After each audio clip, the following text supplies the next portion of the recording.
Oke, saya lanjut belajarnya. Kita lanjutkan dari materi sebelumnya ya tentang objek VBA. Sebelumnya kita lihat ya untuk objek-objek VBA-nya. Dan saya maksud di sini objek VBA ini bukan hanya sekedar yang di VBA-nya ya, tapi juga di CAD-nya, jadi di BricsCAD-nya juga. Jadi yang ada di library-nya di sini bisa kita lihat ya. Nah, karena di sini untuk di objek browsernya ini kelihatan flat seperti ini, maka jika kita ingin lebih paham, saya sarankan belajarnya lewat dari developer guide-nya ya.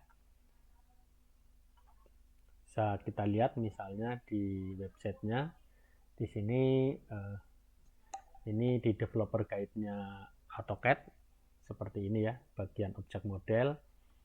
Ini tampilannya seperti ini. Kalau di BricsCAD mirip ya, seperti ini, sama aja ya. Saya beberapa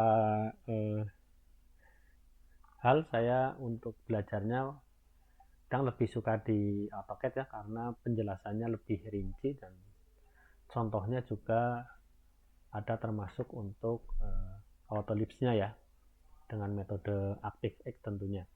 Jadi misalnya di sini objek tertingginya, objek paling atas di hierarkinya ini baik BricsCAD atau AutoCAD ya sama ya, ini application, kemudian dia di bawahnya ada preference, kemudian ini koleksi ya, dokumen, kemudian nanti ada objek dokumen ya. Jadi sebenarnya koleksi juga sebenarnya objek, tapi maksudnya ini adalah kontainer dari objek-objek sejenis ya. Di sini ada legendnya ya. Kemudian mungkin kan karena banyak sekali objeknya,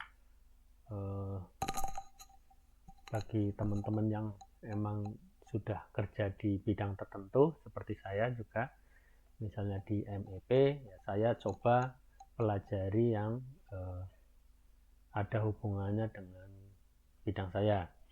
Dan untuk objek-objeknya, misalnya entity-nya juga objek entity-nya ya, misalnya yang sering saya gunakan aja, nanti sewaktu-waktu kita butuh yang lain tinggal kita coba pelajari. Misalnya di bidang saya ya, plumbing, paling banyak objek yang digunakan misalnya lingkaran atau circle dan line ya. Mana objek line? Ini ya, nanti saya coba latihannya mungkin saya perdalam di sini ya. Jadi untuk baik mengubah datanya atau membuatnya, nanti saya coba untuk entity, line, dan circle. Tentu saja nanti kalau misalnya teman-teman mau bikin objek Argus ya, silakan dipelajari atau yang lainnya. Kemudian tidak lupa juga ini objek yang menurut saya penting ya di bidang saya, ini adalah blocks ya. Nanti sebenarnya untuk blocks ini agak complicated juga ya untuk menjelaskannya. Ini ada kaitannya dengan model space sama paper space ya. Nah, karena CAD saya BricsCAD, saya coba melihatnya juga di BricsCAD dulu, baru nanti kalau misalnya kurang jelas nanti saya larinya ke AutoCAD. Untuk di BricsCAD misalnya yang gampang dulu ya, untuk membuat objek lingkaran atau circle bisa kita lihat di sini ya, kita bisa lihat contohnya. Kita klik di sini, kemudian ini ada metodenya sama propertiesnya. Nah di sini kalau di BricsCAD eventnya nggak muncul ya, tapi kalau di AutoCAD misalnya kita klik circle, di sini nanti muncul ada method, properties, dan events ya. Ini eventnya modified saja. Kemudian untuk melihat metodenya, cara membuatnya, ini dengan menggunakan add circle, tentu saja ini masuk dalam objek di atasnya ya. Kalau lihat tadi di sini, tapi untuk membuatnya misalnya circle, kita butuh salah satu objek ini ya, model space, paper space, atau blocks di sini ya.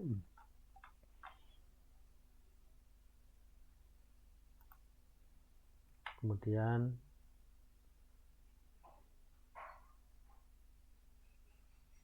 kita klik di sini. Ya sebenarnya kalau mau lihat, maaf, saya balik lagi ya. Kalau misalnya di model space misalnya ya, maka di sini tentu ada metode misalnya nih add circle ya, add circle.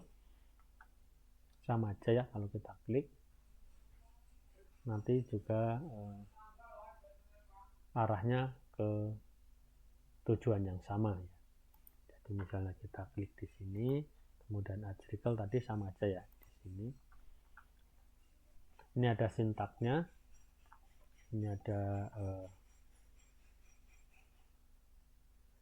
objek variabel, ini berarti returnnya ya, atau nilai baliknya nanti berupa objek akad circle.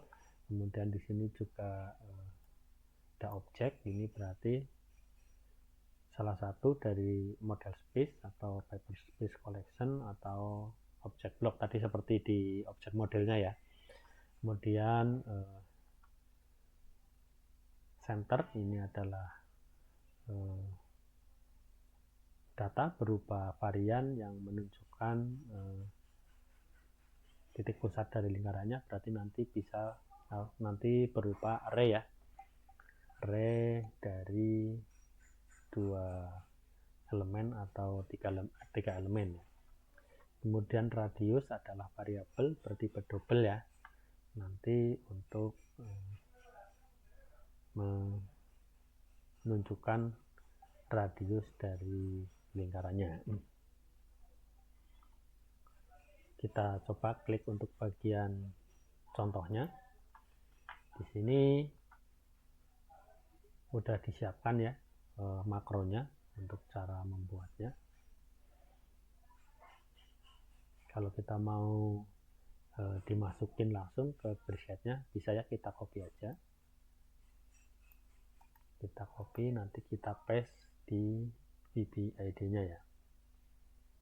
Oke ya, saya paste di IDE-nya ini contoh dari cara membuat lingkaran ya. Saya paste. Saya coba biasanya saya coba pelajari ini baris demi baris ya. Saya coba pelajari ini maksudnya apa itu. Jadi yang pertama ini adalah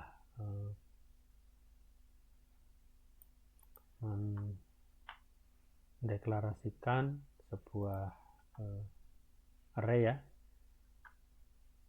dengan nama ini CTRPT dengan tipe data double, terdiri dari 3 elemen ya. Ini 1 dimensi berarti ya. Ini 3 elemen. Ini adalah lower bound-nya, ini adalah upper bound-nya. 3 ini maksudnya adalah elemen pertamanya atau indeksnya 0, ini adalah nilai X-nya, kemudian berikutnya ini adalah nilai Y-nya, ini adalah nilai Z-nya. Kemudian berikutnya ini adalah deklarasi dari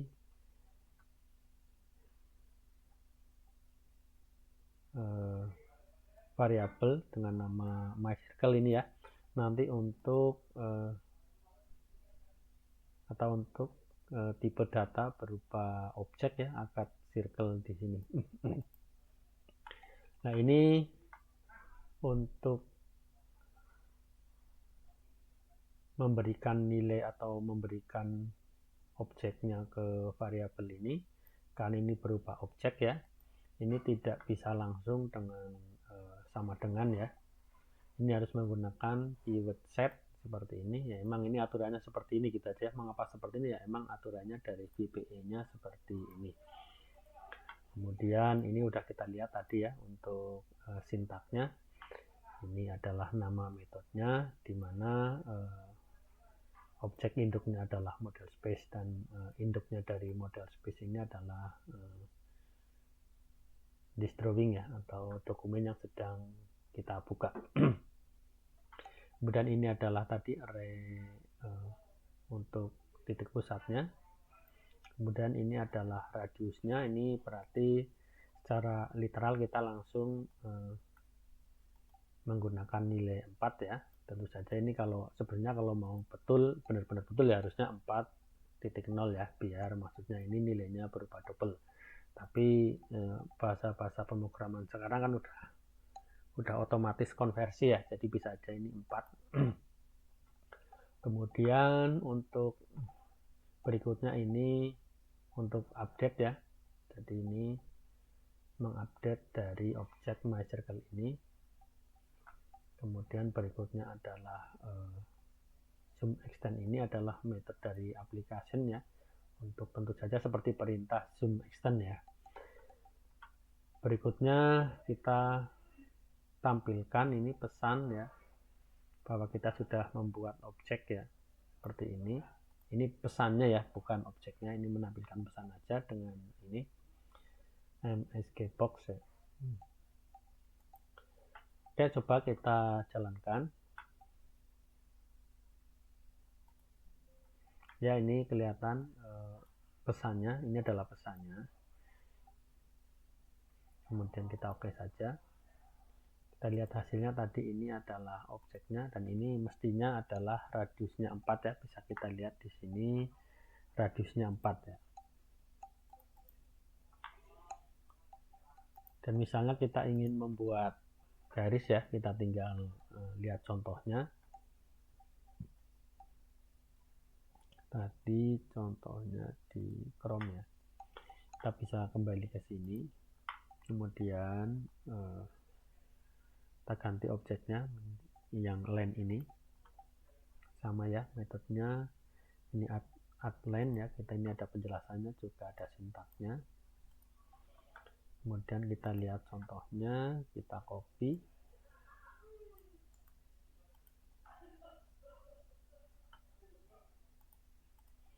kita paste di sini. Ini kurang lebih sama ya, ini deklarasi untuk objek garisnya. Kemudian ini karena garis membutuhkan 2 titik ya sebagai argumennya, maka ini kita definisikan atau kita deklarasikan 2 array, yang PT1 ini adalah start point, kemudian yang PT2 adalah end point-nya. Berikutnya sama ini ya, seperti di lingkaran tadi. Coba kita jalankan. Di sini sama ya, tampil kotak dialog seperti ini. Kemudian hasilnya tadi adalah garis ini. Tentu saja kalau kita lihat koordinatnya tadi, misalnya start point-nya nih ya 440 dan end point-nya 710, ini sesuai dengan yang di sini tadi ya. Ini 440 dan 710.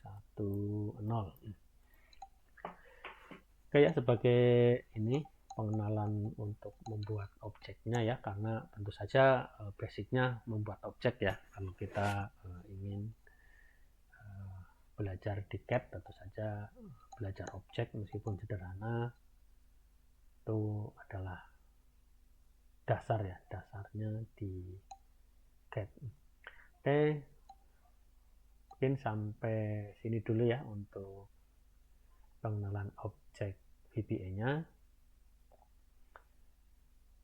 Nanti mungkin saya pilih materi-materi yang sering saya pakai aja ya. Jadi misalnya nanti mungkin lompat-lompat sesuai kebutuhan saja. Karena dasarnya sebenarnya itu aja ya. Contoh-contohnya ada, kemudian sintaknya apa? Kemarin dasar-dasar pemrogramannya tentang variabel, tentang looping, tentang percabangan itu sudah ada di materi sebelumnya. Jadi ini sebenarnya tinggal kita perdalam aja ya, per kebutuhan aja, karena dari uh, objek modelnya sendiri. Ini ya, ini komplit ya dari Bricade-nya maupun AutoCAD. Dan untuk sebenarnya untuk di VBA-nya juga sebenarnya mungkin ada ya di Microsoft Learning kalau nggak salah, cuma saya lihat masih belum terlalu mudah ya bagi saya, jadi mungkin saya pelan-pelan aja untuk VBA-nya sendiri ya. Oke, saya kira cukup. Terima kasih, semoga bermanfaat.